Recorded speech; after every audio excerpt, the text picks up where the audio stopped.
আসসালামু আলাইকুম এভরিওয়ান। আমি স্বর্ণা, ফ্লোরিডা থেকে। সকলের ভালো থাকার শুভকামনা নিয়ে শুরু করছি আমার আজকের ভ্লগটি। আজ সকালে গ্যালারিতে পুরনো ছবি আর ভিডিওগুলো দেখছিলাম। তো দেখতে দেখতেই ছোট্ট এই ভিডিওটা চোখের সামনে চলে আসলো। আমি আমার মেয়ের নখ কেটে দিচ্ছিলাম। আমার বাবুর বয়স তখন ঠিক 8 মাস। তো দেখছিলাম আর ভাবছিলাম বাচ্চাটা কিভাবে যেন আমার চোখের সামনে দিয়ে বড় হয়ে যাচ্ছে। কি মিষ্টি করে আমার কোলে বসেছিল, একদম নড়াচড়া নেই, চুপটি করে বসে থাকতো। এখন আর এভাবে বসে না। যাই হোক, আজকে সন্ধ্যায় আমাদের একটা দাওয়াত ছিল আবারও। এটা ছিল শৈলীর বাসায়। আমি এই গারারা সেটটা বের করে নিয়েছিলাম। আমার গারারা পরতে খুব ভালো লাগে আজকাল। তো সবাই মোটামুটি রেডি হয়ে গিয়েছিলাম। আমি, আমার বাবা, মা, মেয়ে। অ্যাজ ইউজুয়াল আমার হাজব্যান্ড আজকেও যেতে পারছে না আমাদের সাথে, দোকানের খুব ব্যস্ততা। এখান থেকে যাচ্ছিলাম আমার শাশুড়িকে পিক আপ করতে। তো ফাইনালি চলে এসেছি শৈলীর বাসায়। শৈলীর বাসাটা খুবই সুন্দর, আমার খুব ভালো লেগেছে। একতলা বাসা আমার এমনিতেও ভালো লাগে, আর ওর বাসার ফ্লোর প্ল্যানটাও খুব সুন্দর ছিল, ছিমছাম, গোছানো গাছানো, খুবই সুন্দর। তো ওদের এই ছবিগুলো দেখেও খুব ভালো লাগছিল। আমার পুরনো বাসায় আমি এভাবে আমাদের বেশ কিছু ছবি রেখেছিলাম। নতুন বাসায় এখনও এমনটা করে উঠতে পারিনি। তো এখানে এসে নতুন এই আপুর সাথে পরিচয় হলো, শৈলীর ফ্রেন্ড সে। আর এদিকে শৈলী অ্যাপেটাইজার গোছাতে ব্যস্ত। খুবই মজার রান্না ছিল, আমার খুব ভালো লেগেছে। স্পেশালি ওর ছোলাটা সবাই খুব পছন্দ করে খেয়েছে আজকে। আর এর পরপরই চলে এসেছিল ছোট আপু। এখানে সোহা, ছোট আপু, ওরা সবাই এসে গিয়েছে।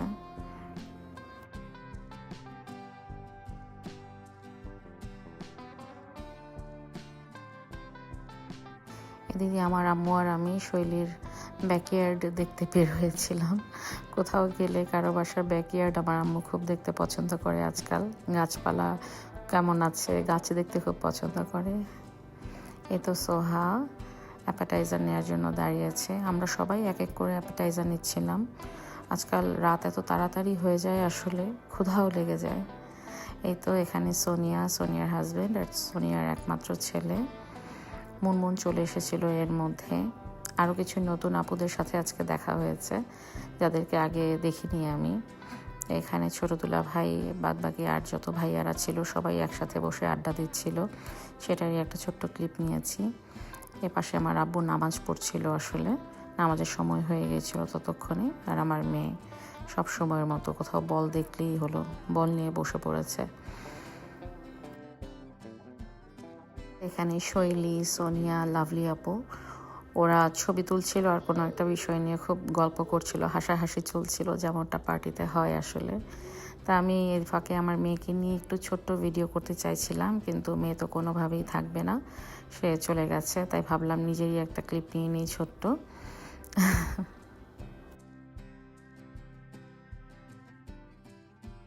এদিকে আমার মেয়ে খুবই হাসছিল কেন জানি।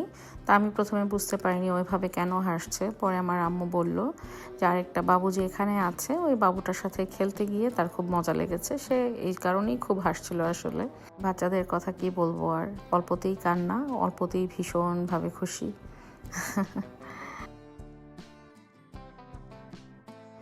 এখানে ছোট আপু আর লিপি আপু বসে গল্প করছিল। আর এই যে আমার মেয়ে আর তার নতুন বান্ধবী। Yay! You both are looking so pretty, as always. এখানে আমার মেয়ে তার ছোট ফুপির কোলে বারবার কি যেন একটা জিনিস বারবার মুখে দিচ্ছে। বাচ্চাদের এই এক স্বভাব, নাকি আমার মেয়েটাই এমন করে জানি না। যে কোনো কিছু হাতের সামনে পেলেই হলো সেটা আগে মুখে দিয়ে দেখতে হবে। ভালো মন্দের বুঝ তো আর নেই, সারাক্ষণ চোখে চোখে রাখতে হয় এ কারণে।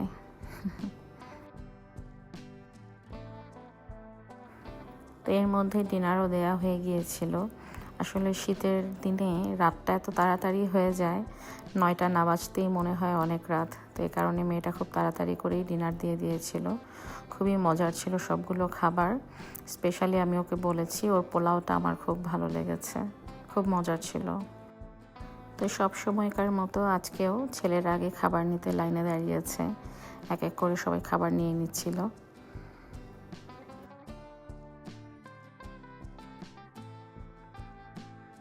আর ছেলেদের পরপরই মেয়েরা খাবার নিচ্ছিল সবাই এক এক করে। রাতও তখন অলমোস্ট অনেক হয়ে গিয়েছে।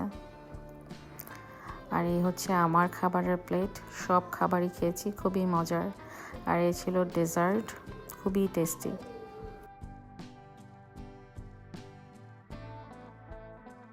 খাওয়া দাওয়া শেষে সবাই তখন বিদায় নেওয়ার জন্য প্রস্তুতি নিচ্ছিলাম।